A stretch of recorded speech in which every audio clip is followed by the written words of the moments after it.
Olá, aluno do nono ano, aqui é a professora Moísa e hoje daremos continuidade no PET, segundo bimestre de língua portuguesa. Estou aqui na página 15, semana 4. Coloque em destaque no seu material impresso ou no seu caderno o tema de nossa aula, que é a intertextualidade e a interdiscursividade. Vamos na leitura? Prezado ou prezada estudante, nesta semana você vai comparar os textos lidos anteriormente com dois outros tipos de gênero, com a finalidade de identificar as estratégias de humor e de ironia apresentadas nas obras. Tenha uma boa semana de estudo. Breve apresentação. Copie este quadro no seu caderno. A intertextualidade é a relação entre dois textos em que um cita o outro.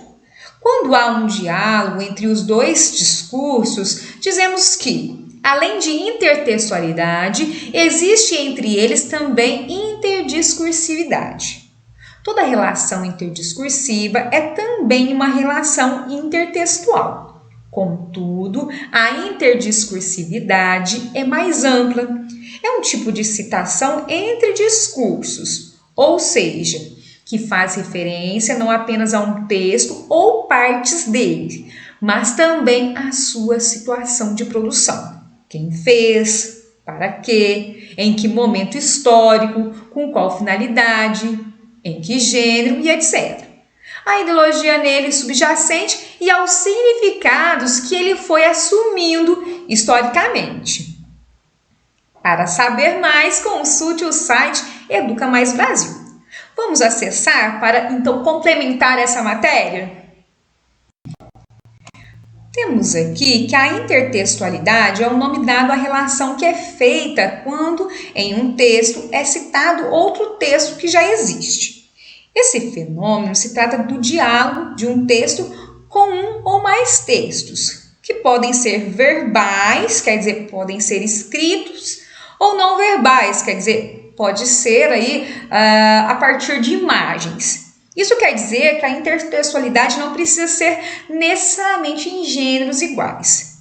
Entende-se aqui como texto qualquer tipo de gêneros textuais. Pode ser uma pintura, um cartoon, uma charge, uma poesia, um poema, uma publicidade, um livro, uma novela, um filme, etc. Para que você entenda essa questão, eu vou mostrar dois exemplos. Temos aqui uma primeira imagem, em que você deve lembrar aí a partir das aulas de arte. Essa obra chama O Grito. Então, depois que essa obra ficou famosa, um outro artista fez aí uma outra obra, havendo essa ideia de intertextualidade. Por quê? Nessa segunda imagem, temos aqui ao fundo uma ideia parecida com a primeira imagem. No caso, só muda o personagem. Esse personagem que temos do lado de cá é mais atual. Na segunda imagem, quer dizer, no segundo exemplo, nós temos aqui a Mona Lisa, que você também já deve ter estudado na aula de arte. E nós temos do outro lado a Mônica Lisa, de Maurício de Souza. Então, nós temos aqui ao fundo uma imagem parecida. E temos aqui uma personagem que tem um semblante a qual remete à ideia de Mona Lisa. Então, isso também é uma intertextualidade. Voltando aqui no site Educa Mais Brasil, nós temos a intertextualidade explícita, quer dizer, aquela que é mais clara, que é fácil de ser identificada pelo leitor, e a intertextualidade implícita, quer dizer, que é mais difícil aí ver essa semelhança. No caso, nós temos dentro da questão da intertextualidade a paródia, que é um tipo de intertextualidade, melhor dizendo, usada com o objetivo de retorcer o texto original, quer dizer, utiliza mais as rimas, por exemplo, utiliza às vezes um refrão parecido. No caso aqui nós temos um exemplo, né, que é Namorar para quê, a música original, e depois Dieta para quê. Então temos aqui Vou ler o refrão que é mais fácil. Namorar pra quê? Se amarrar pra quê? Prefiro estar solteiro, que eu sei que elas vão querer. E do lado de cá nós temos a paródia. Vou malhar pra quê? Dieta pra quê? Se eu vejo uma coxinha, eu sei que vou comer. No caso, nós também temos a intertextualidade que chama-se paráfrase, que ocorre quando um texto é reproduzido com as próprias palavras daquele que está reproduzindo, ou seja, as ideias do texto original são mantidas. Então, como exemplo, nós temos aqui a canção do exílio, né? Minha terra tem palmeiras, onde canta o sabiá. As aves que aqui gorjeiam, não gorjeiam como lá. E aí nós temos aqui um outro poema. Meus olhos brasileiros se fecham saudosos, minha boca procura a canção do exílio. Então, aqui há a citação entre aspas. Temos também a epígrafe, a tradução. Então, vale a pena você fazer a leitura, tá? Acessar o site Educa Mais Brasil. Voltando no nosso material, temos as atividades. Uma narrativa pode até se iniciar com era uma vez, mas devemos estar preparados para a compreensão dos efeitos de sentido nos diferentes gêneros textuais. A seguir, você terá contato com 2 gêneros textuais que desconstroem a ideia de foram felizes para sempre, presente na maioria dos contos de fada. Vamos na leitura?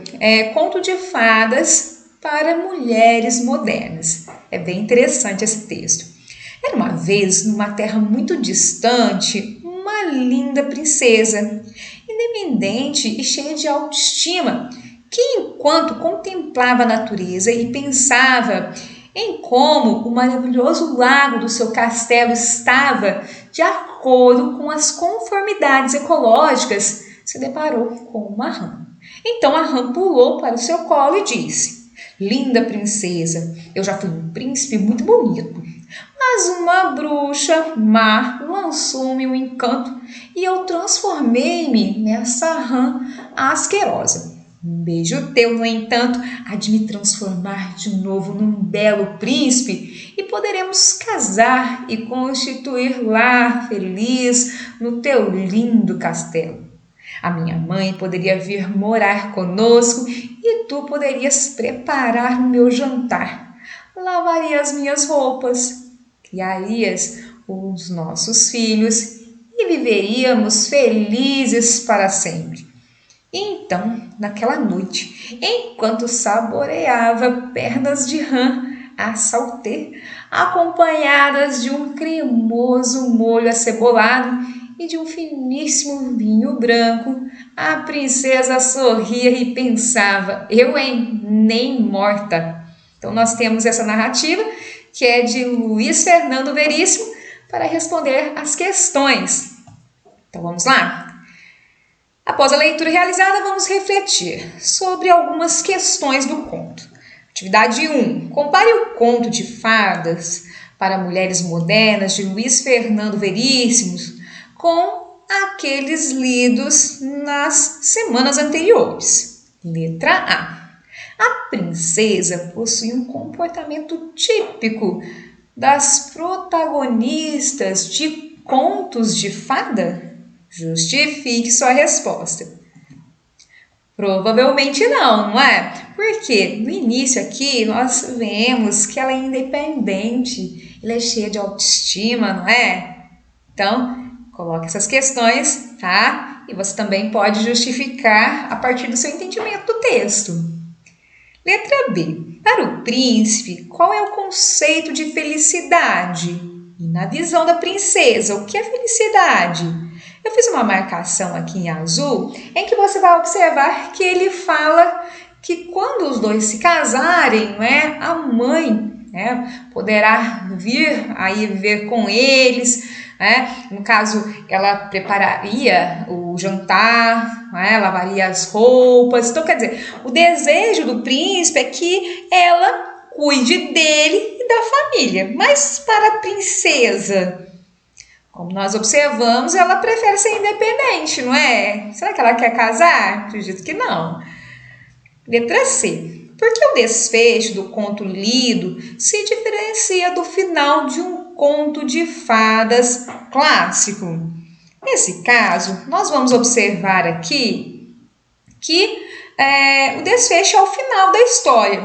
E no caso, marquei em verde. Então, naquela noite, enquanto saboreava pernas de rãs a saltê, acompanhadas de um cremoso molho acebolado e de um finíssimo vinho branco, a princesa sorria e pensava: eu, hein? Nem morta. Então, quer dizer, ela não viveu feliz para sempre com o príncipe. Quer dizer, ela quis viver sozinha, quis viver a sua vida. Letra D. Quais os adjetivos utilizados para definir a princesa? Esses adjetivos condizem com a atitude que ela tem no final do conto? Justifique sua resposta. Então, nós temos aqui o adjetivo independente, principalmente. Nós temos a questão da autoestima e tudo mais. Mas essa palavra aqui se destaca mais, não é? No caso, combina com o final? Com certeza, não é? Número 2. Como sabe, quando um texto se refere a outro, ocorre a intertextualidade. Existem basicamente 2 tipos de intertextualidade. A paráfrase, quando o texto possui as mesmas ideias centrais do texto original, e a paródia, quando o texto possui ideias contrárias às ideias centrais do texto original, com o objetivo de fazer-lhe uma crítica. No conto de fadas para mulheres modernas, podemos identificar qual tipo de intertextualidade? Justifique sua resposta.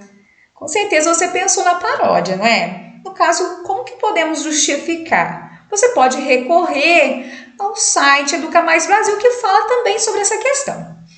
Número 3. Compare o conto de Luiz Fernando Veríssimo com a versão dos irmãos Grimm, anotando as semelhanças e as diferenças entre os 2 gêneros. Vamos listar alguns elementos em comuns.